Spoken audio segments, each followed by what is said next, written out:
yours. Go.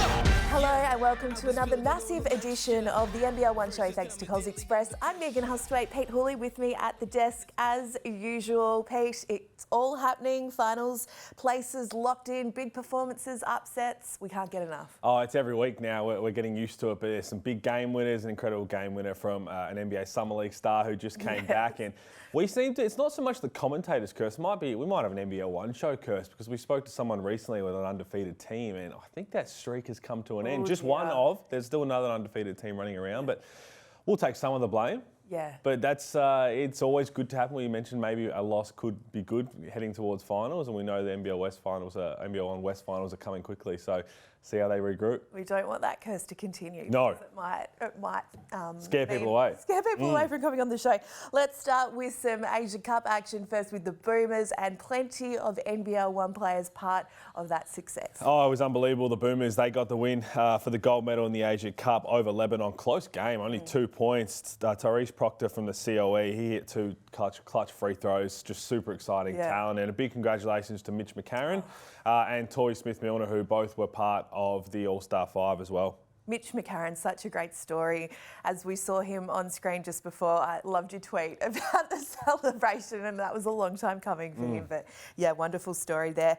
Hopefully a wonderful story coming in Birmingham at the Commonwealth Games, where our 3-on-3 teams will be in action from very early on Saturday morning. Very well represented in terms of NBL1 players across those two teams. Yeah, looking forward to seeing how these two teams go. Both very strong, both in the women's and the men's, and I'm expecting some good results to come. So if you can't tune in at 12:30 in the morning, make sure you catch the replay. Some exciting things to come. Well, let's get into some of the action from the weekend now. We'll start with North, and surprise, surprise, Logan continue on their merry way, and their big star continues to do her thing. She's having some sort of season, Michaela Roof. 32 points, 16 rebounds and 11 assists. What a triple-double coming off that 50-point game the weekend before and 25 rebounds. So stay undefeated, and they're rolling along quite nicely. I'm not sure anybody's going to really contest with them at the way they're playing. Well, the Opals are in action at the moment in New York. They've been in camp with Opals and New York Liberty coach Sandy Brondello. They've got games coming up against Canada, which is exciting in the lead up to September's World Cup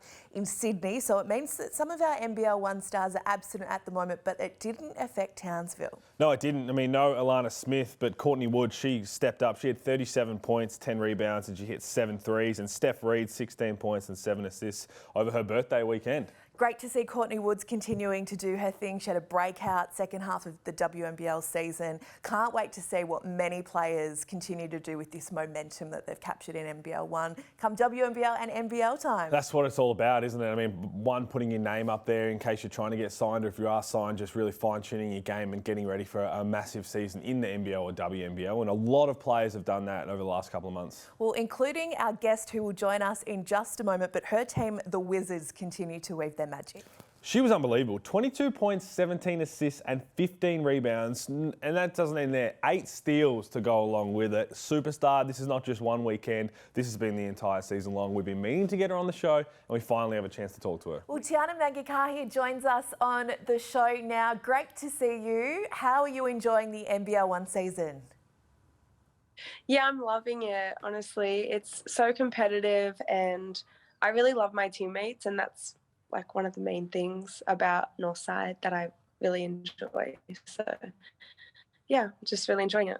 What's one of the secrets to your success? Because you've been having some sort of season. We've been meaning to get you on the show, been excited to talk to you, but you have been straight balling out. Is there any secret to it, or are you just really enjoying the game right now?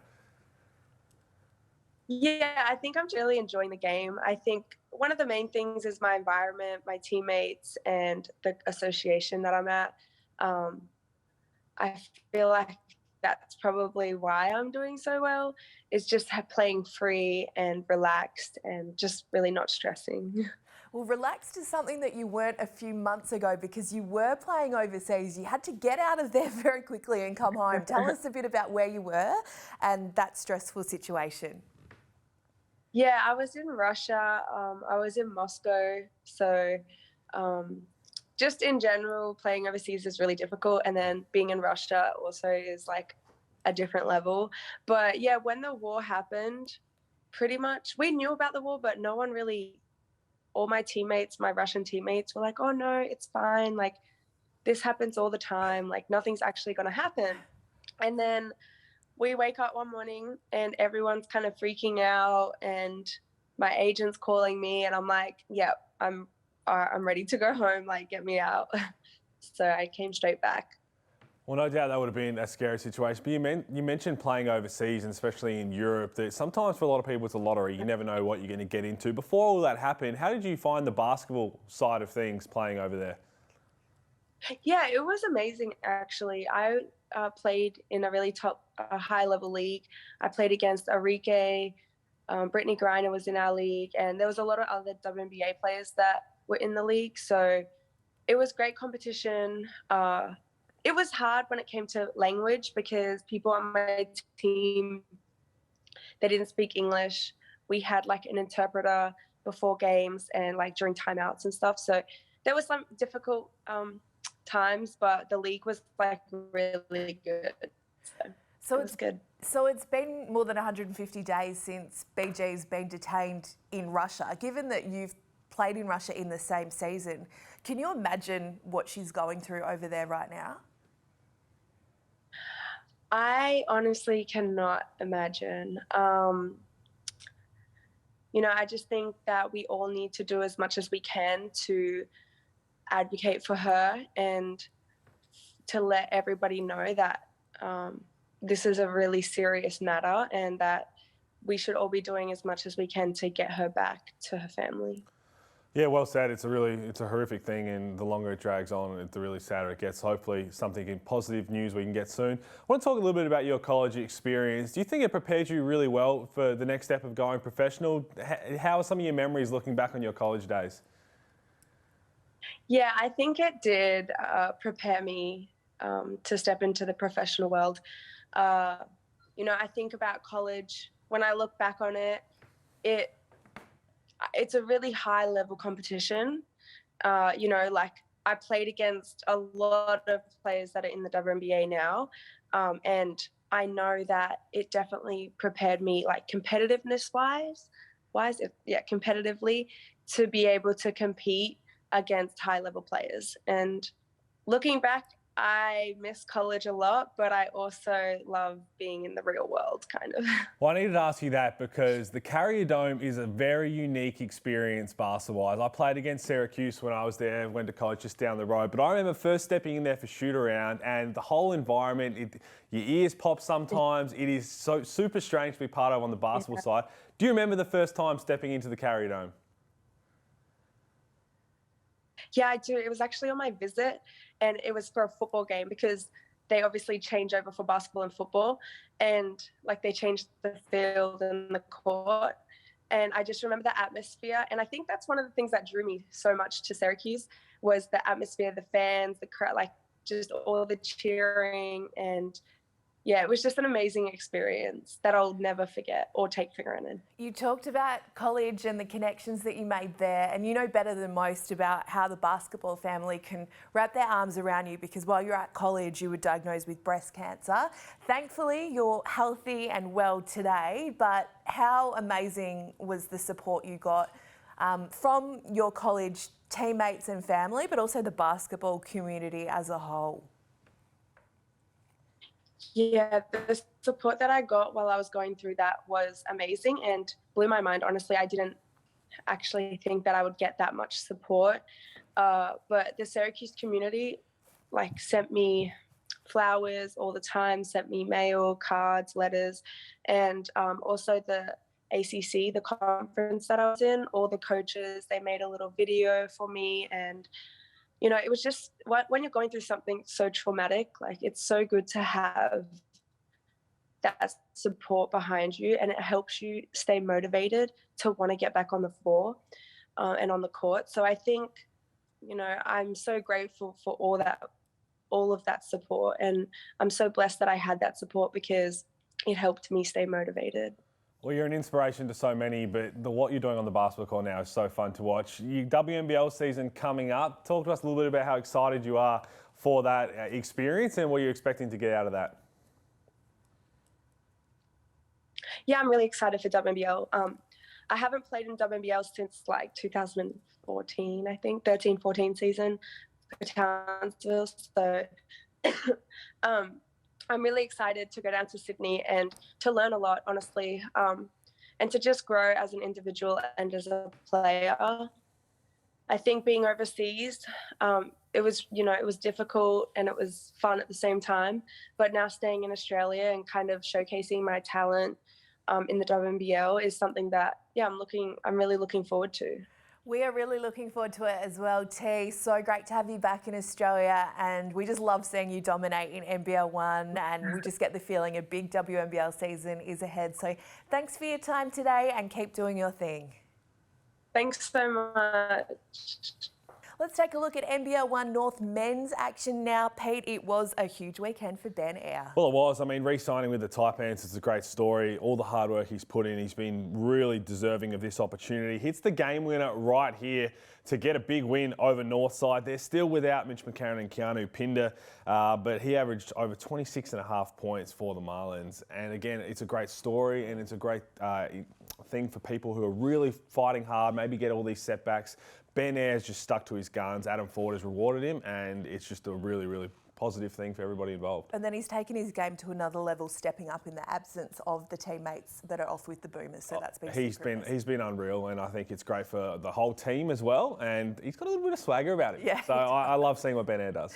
Me too. In another triple header weekend, the Rockhampton Rockets went 2-1 and are currently sitting 9th in the North standings, Pete. Damien Progme, he was consistent for the Rockets. He averaged over 21 points, 10.5 rebounds, 3.5 assists across round 13. And then we talk about a lot of familiar names every week, and Kuat Noi is one of them for Rip City. Well, he carried his side to 2 wins over the weekend. They beat Southwest Metro by 2 points, and Brendan Teese had 31 points, not enough to get the win. But on Sunday, they took down the Salties, 89-84. So Kuat Noi averaged over 30 points across the weekend. He is a really good guy to talk to. We know that, speaking of swagger, he's playing with that. And I'm really excited to see him next year in the NBL because he's using this as a momentum thing that we discussed, and I think he's ready for a breakout season. Let's zero in on NBL1 South action now. We'll start with the women, and the Launceston Tornadoes had a weekend like no other in terms of travel.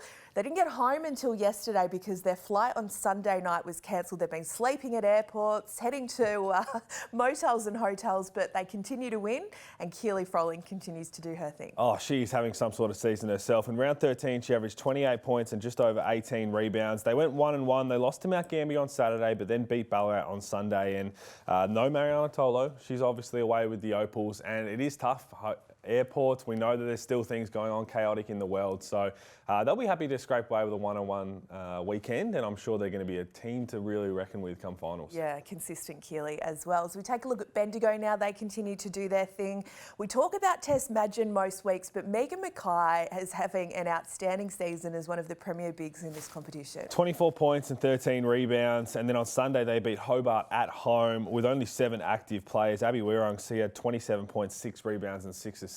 And we talked about with the Opals, they're away for a little bit, and the team that gets selected potentially away for finals. So this is a great audition, but a great time for everybody to get confidence, maybe without some key players heading into finals, in case they do get selected in that Opals team, and it does coincide with the World Cup, that they can still get the job done. Mackay had another massive game on Sunday, as you mentioned, that win. Peach had 28 and 13, so that's huge from her. She's playing for Bendigo Spirit in the WNBL, so exciting things to come for her. As we move on to the Eltham Wildcats, and they beat Kilsyth, both teams missing their big stars. Well, yeah, it's a big win for Eltham. No Annalie Maley. Kilsyth had no Lauren Scherf, but Eltham's Corinne Campbell had 31 points and 17 rebounds, and Carly Turner for Kilsyth had 33 points and 13 rebounds. Well, we've been waiting to talk about this for the last couple of days. DJ, one-time filling co-host on the NBL1 show, and if you need to go away again, we'll see if he can fill in for you because he fitted your seat very well. But he's back, baby. What did he do at the weekend? Well, you see it right there. I mean, it's just disgusting. You see Big Ben Allen. He's Big Ben Allen, old teammate of mine, good friend growing up. I know why he didn't celebrate, because that man hit back-to-back threes when he was playing for Mount Gambier early in his career. I think they were in semi-finals. He's probably thinking, look, I've done this a couple of times. DJ, you can enjoy this moment just walking down the court. But I love just the hand up. That's Ben. And that's all Ben is. That's all Ben. And Ben's probably just thinking, look, I did it in a bigger game, more important game. But what a big game from Vasiljevic. We're expecting that from everything he can do. Heavily contested, fading away. He's filthy, and he is so fun to watch. And he keeps mentioning the word swagger today. Oh. He doesn't come much swaggery. There you go. Swaggery. We love him so much. Let's talk the Sabres now, because thrilling wins, they are a theme in the back half of the year, and they had one of those, 82-81 over Ringwood. Well, they did, and Shea Illy, I mean, we speak about big seasons. He's having a really big impact for the Sabres. They had no Torrey Smith-Milner, had other people to step up. Illy had a spinning layup to his left hand to lead by 6 for the Sabres before the Hawks scored 5 points in the final 40 seconds, but it wasn't enough. And it's good to see Dave Barlow running around. No Smith-Milner, so he can't rest. He's got to suit up, but it looks like he's having some fun out there. Frankston starved off the Knox Raiders in an 86-82 win. Blues sit 6th on the ladder, but had a test against the 10th place Raiders. My guy, Knox's Alex Robinson Jr. had 26.8 rebounds and 6 steals, almost getting them the win. We talk about players that, imports that have come out here. There's so many putting their hands up for a spot on NBL and WNBL rosters. Well, there is, and one we're going to speak to a little bit later in the show out west. But I tell you what, for Knox and a couple of the teams in the south, they've been a rough little patch. They will look really strong early on, and they want to try and make sure they finish the season as strong as possible. It doesn't matter how you get there if you crawl into the finals. As long as you're playing your best basketball, you give yourself a chance. Frankston's one of those teams. Lockie Barker, he drove around Dengakuth to extend the lead to 8 with a minute left. He had 21 points and 6 rebounds. Frankston, I know they've had a bit of a rough trot, but if they get things together come finals, you don't probably want to be playing them. You do not want to play them.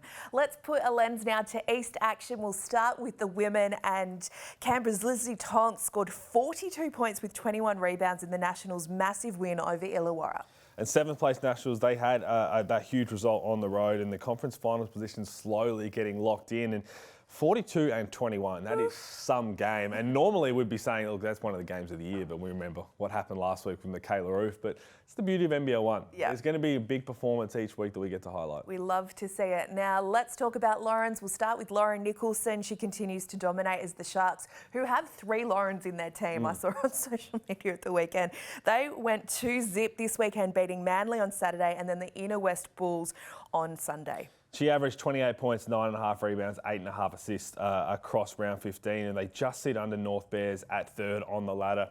One of my favourite players to watch, and she's doing what she does best. No worries for Aubrey Wodonga, as Unique Thompson did her thing for the Bandits at the weekend. 30 points, 14 rebounds, 5 steals in just the lazy 59-point win over Maitland. So again, potentially going to have to be without the GOAT for some important games coming up, and Unique Thompson is filling that void. Spoke to the GOAT last week. She couldn't speak highly enough of Unique Thompson. Really impressed with her game. Young player, got a lot of tools in her box, and she reckons she can absolutely play in the WNBL. So it'll be interesting to see how that pans out. Maitland without Michaela Domkins at the weekend. As we move on to East Men, and we'll start with the North Bears. They had an outstanding weekend. They beat the Inner West Bulls on Saturday and the Central Coast on Sunday. The standout was the Kings of Elma player, Iggy Mitchell. He averaged 14.5 points, 10.5 rebounds and 6.5 assists, while Patrick Sanders-McLean had 20 points in both games. The Illawarra Hawks have convincingly beaten the top of the ladder Gunners. I'm sure we'll hear about that on Twitter. Actually, maybe not this week. 102-77 at home on Saturday. Hawks standout Kiwi Gardner had 24 points, 6 assists and 5 rebounds. And the 5th place Hawks look like a possible nightmare matchup in the finals, because Kiwi Gardner, when he is rolling, he is a one-man show and he's tough to stop. And then the Mustangs took care of the Bandits 94-87 in Albury. 2nd place Mustangs, they're dangerous. James Hunter at the helm. He had 27 and 10. Let's take a look at Central Women's action now, Pete. We're going to start with Central and a massive half-court bomb. Well, I mean, you could call it a Jaeger bomb. I'll see myself out.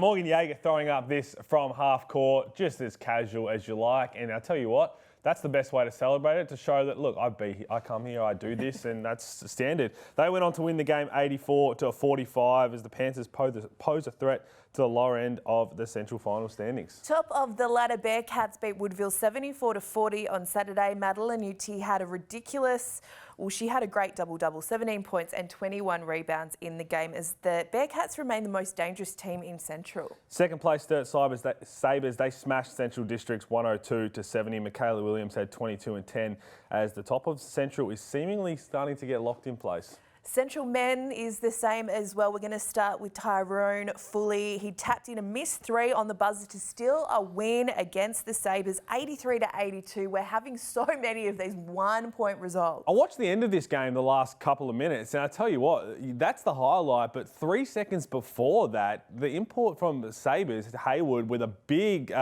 dunk. Put-back dunk to put them up one. Looked like it was going to potentially be the game winner. That was not to be. So there's a young lesson. I was talking to Sam Daly as well. We're supposed to be boxing out. There's a nod box out, and he lost that game.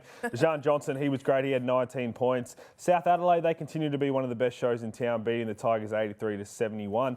Jeremy Smith, 29 points. Alex Starling, 23, 11 and 4 blocks. No DJ, but the Forestville Eagles remain one of the best teams in Central. They beat the Rockets at home 89-66 as Adam Doyle, surprise, surprise, was the driving factor. Double-double, 21 points, 10 assists, 6 steals. The Eagles, even without DJ, are showing they're going to be really tough to beat come finals time. And every time we mention national finals from Central, I'm expecting the Eagles to probably get there. Yes, let's talk wildcard women's action now. The COE took down East Perth 89-49 on Sunday. Nyadi Pouch was a superstar with 16 points and 7 rebounds. They have a bit of a gauntlet coming up. They face the Wilson Tigers on Thursday, the Wolves on Saturday after the Wolves just lost, losing their undefeated streak, then heading up to Queensland to play the undefeated Logan Thunder and the Southern District Spartans. So that is one of the worst gauntlets you could possibly have, but it'll be a big test for them. That might be worse than Launceston's weekend. Oh, absolutely. As we take a look at the West action now, we'll start with the women's and the Senators. They've done the unimaginable. It's so unimaginable, I can hardly say it. Knocking off the Wolves 83-66. That is a turn up. Stacey Barr, she was huge. 19 points, 8 rebounds, 7 assists. That's the first loss for the Wolves. They shot just 3 of 20 from outside. That does not help the cause, but not the worst thing to have a loss right now, to lock back in. And we spoke to their star a couple of weeks ago, so hopefully they can turn things back on. I'm sure it'll just be a nice little kick for them, and they'll finish the season very strong. Could be a catalyst as they head towards their championship run. Mandurah Magic had a 2-zip weekend, knocking off Rockingham by 30 on Friday and East Perth on Saturday by 18. The Magic are one of 4 women's teams who've clinched their spot in the West Finals. 4 players averaging 13 points or more. We're seeing more and more teams clinch their spot as the weeks go by. We are, which is going to be interesting to see how they go with trying to get minutes, depending where they all sit, what's locked in. And the Cougars, they beat the Suns 98-74 on Saturday. They're 5th on the ladder. Jewel Williams leading the team into a finals push, 25 points and 5 rebounds against the Suns. As we take a look at the West men's action now, Pete, we'll start off with a buzzer beater, because why not? Boy Tatch, he had that game against Lakeside, 98-97. Pull-up 3 gave the Slammers their second win of the season.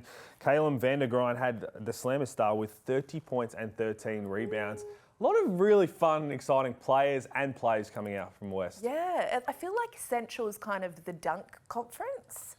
Yeah. And West is like sort of... game winners. Yeah. Big shots. Remember last year, the full court one that was in the West. So I'm okay to go with that. Yeah, yep. I'm okay with those vibes. The 11th seeded Perry Lake Hawks beat the Geraldton Buccaneers on Sunday 77-66. Buccaneers' 3rd loss of their season. Yeah, they won't be too happy with that. Andrew Ferguson led the way with 25 points, but the Buccaneers, they'll want to be getting back on track to finish this season strong.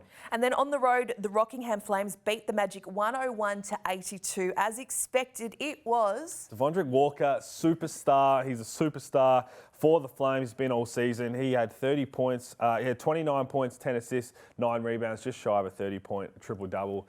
One of the most exciting players to watch in the country on NBL1 level, and looking forward to having a chat with him. Well, Pete, we've been looking forward to this guest for a long time, and he finally joins us on the show. Devondrick Walker is here.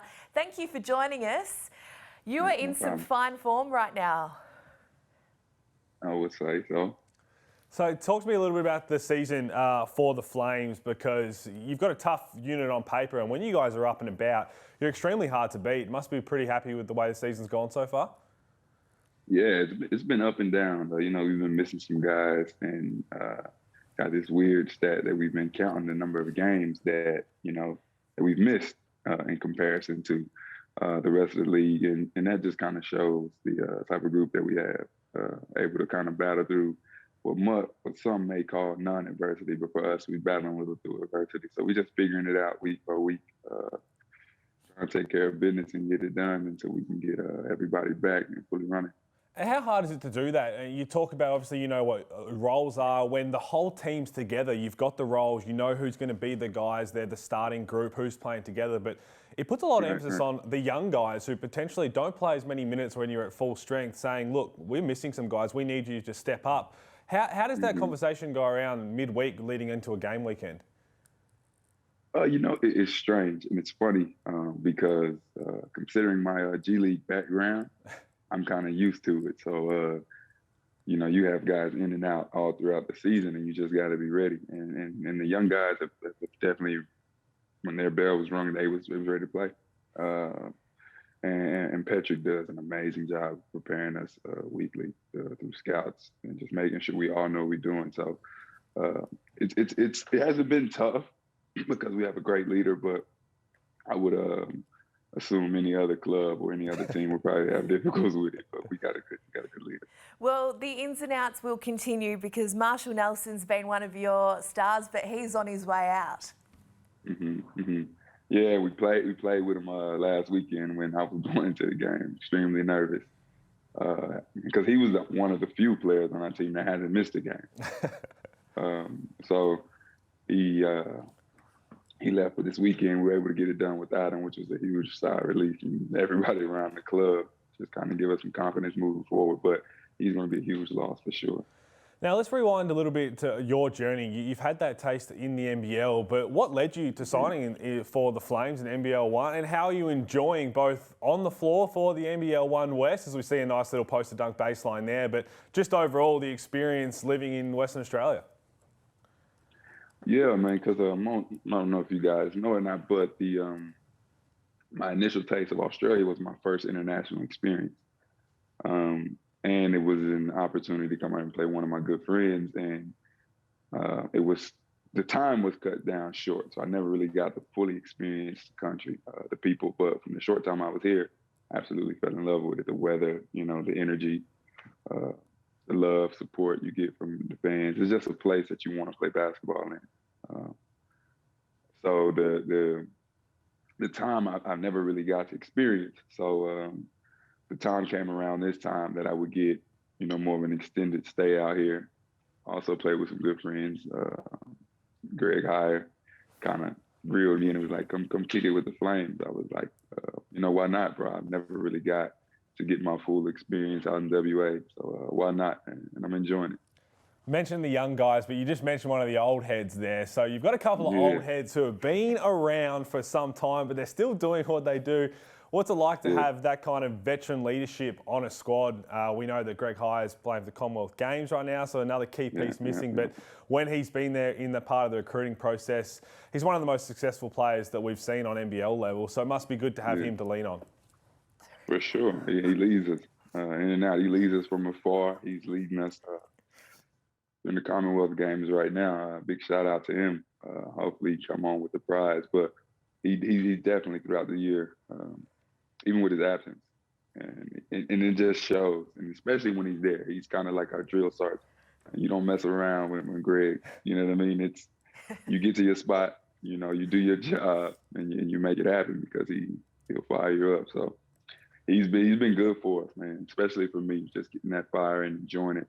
So big shout out to Greg.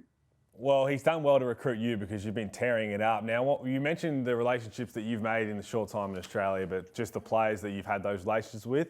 Bryce Cotton. Now, you're very close with Bryce Cotton, and we know what he does on the NBL level. You ever picked up the phone and said, look, just play for a weekend, play a couple of games here in the off-season. Let's have some fun, man. Let's tear this thing up. Is there any chance we'd see Bryce running around with you? Man, I highly doubt it, but wouldn't that be fun? I'd love to see him out here, man. Like we haven't played together in a minute, but it used to be an extremely fun time together, just feeding off each other's energy. So we can sneak him out here maybe for a playoff game or something, final game. He can take over. I can watch him work.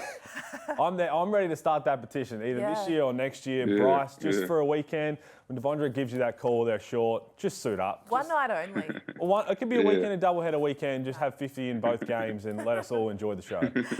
Right. Well, I'm sure he's been putting in a good word for you because you've been tearing it up. So has there been a bit of NBL interest? Is NBL where you want to get to? Yeah, of course. It's always a place, you know, you want to play, considering, like I mentioned earlier, circumstances of life or whatnot. But in terms of the recruitment process, unless my agent's keeping it from me, I haven't heard much. But, you know, it's not why you play. You don't play for the job, the next opportunity. You play because you love it. So if it comes, it comes. Be grateful for it. But, you know, I'm just playing and enjoying my time here at the moment. Well, I'll be hoping that something does come because I love watching the way you go about it. You're definitely deserving. Before we let you go, you mentioned your time in Australia. Have you jumped onto any of the Australian style of life? Is there anything you've picked up? Are you a daily coffee man, Vegemite? Is there anything that you're starting to really embrace this Australian culture away from the court? You know what? You mentioned Vegemite, right? And I stay far away. Far away? Yeah, I stay far away from Vegemite. But no, not really, man. You know, it's more like a personality thing that I picked up. You know, just the easygoing, you know, the banter you get. Not even just use that word. Yeah. You know what I mean? It's kind of the personalities you get more attached to. The lifestyle, I think I am who I am and what I do, but you kind of get more of an easygoing, you know, energy from Australians. Happy, you know, people love each other a lot more around here. So that's kind of one thing I picked up, just showing love, giving respect, and paying homage more. Well, we love what you do on the court. I think Vegemite can still work for you. The key, yes, the key is the key is lots of butter and just a tiny smearing of Vegemite. Tiger toast. Melt some cheese on the top and grill it. Right. That sounds horrible. Look, I appreciate you joining us on the show. I'm really excited to see what happens over the next few years for you. I think you're well deserving of an opportunity back in the NBL. But if not, I'd love to see you hang around in Australia. You seem to enjoy it. And it seems that everybody at the Flames, but NBL1 Western Australian basketball, loves watching what you're doing. So good luck for everything to come and good luck for the end of the season for the Flames. Thank you. Yeah, have a good one. Well, Pete, two great guests on the show today. Really enjoyed chatting to both of them. You just get the feeling they're going to have massive ends to the season and who knows what they might produce in playoffs. Oh, absolutely. Two stars for their teams and the nation as well. So things are really starting to heat up. I mean, every game is super important. Ladder standings becomes important. You know you want to get a home final as well. And we're getting one step closer to the national finals. And I'm going to keep talking about it because it's going to be exciting, but good things are happening. Good luck to our 3-on-3 teams at the Commonwealth Games for the first time. Wishing them all the best. We'll be watching over the weekend. The Opals, who are taking on Canada, a stack of NBL1 players in those games as well. We'll be following their progress. But more importantly, this is the NBL1 show, so we'll be following all the action across the weekend. And of course, you can keep up to date on the app and on our socials. We'll see you next week. It's one shot, now the future is yours. Go!